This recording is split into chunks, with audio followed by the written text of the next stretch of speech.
চলে যাচ্ছি পরবর্তী সংবাদে।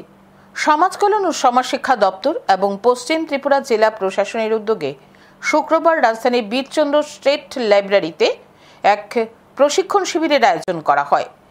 নেশামুক্ত ভারত অভিযানের অধীনে স্বেচ্ছাসেবকদের নিয়ে এই প্রশিক্ষণ শিবিরের আয়োজন করা হয়। এই দিনের প্রশিক্ষণ শিবিরে যারা নেশার সাথে সরাসরি যুক্ত তাদের কিভাবে জীবনের মূল স্রোতে ফিরিয়ে আনা যায় সেই বিষয়ে আলোচনা করা হয়। পশ্চিম জেলার অতিরিক্ত জেলাশাসক সজল বিশ্বাস জানান, যারা নেশায় নিমজ্জিত তাদেরকে নেশার কবল থেকে মুক্তি দিতে এই মাস্টার ট্রেনাররা সাহায্য করবেন।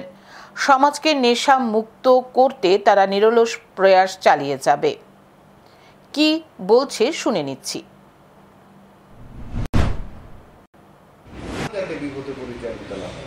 আর নেশা এমন একটা জিনিস, একবার যদি এই দুষ্কর্মে যদি একবার পা ফেলে দেয়, তার থেকে বের করে আনাটা খুব কঠিন।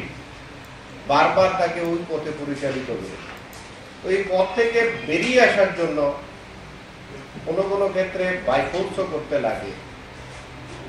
বাই ফোর্স তাকে নিয়ে আসা, দেন নিয়ে আসার পরে তাকে ট্রিটমেন্ট দেওয়া এবং তার মানসিক যে বিকৃতি লাভ করে, মানসিক বিকৃতির জন্য আমাদের সেই রিহ্যাবিলিটেশন সেন্টারগুলি যেগুলি আছে এগুলিতে রেখে হলো তাকে আবার মূল স্রোতে ফিরে আনা। তো তার জন্য আমাদের আজকের এই কর্মশালা। প্রশিক্ষণ শিবিরে উপস্থিত ছিলেন সমাজ কল্যাণ ও সমাজ শিক্ষা দপ্তরের আধিকারিক সহ স্বাস্থ্য দপ্তর, শিক্ষা দপ্তর ও রাজ্য পুলিশের উচ্চপদস্থ আধিকারিকরা। এই দিনে প্রশিক্ষণ শিবিরে ৮০ জন স্বেচ্ছাসেবক অংশগ্রহণ করে। এখন সময় বিরতির রয়েছে আরও খবর, সঙ্গে থাকুন।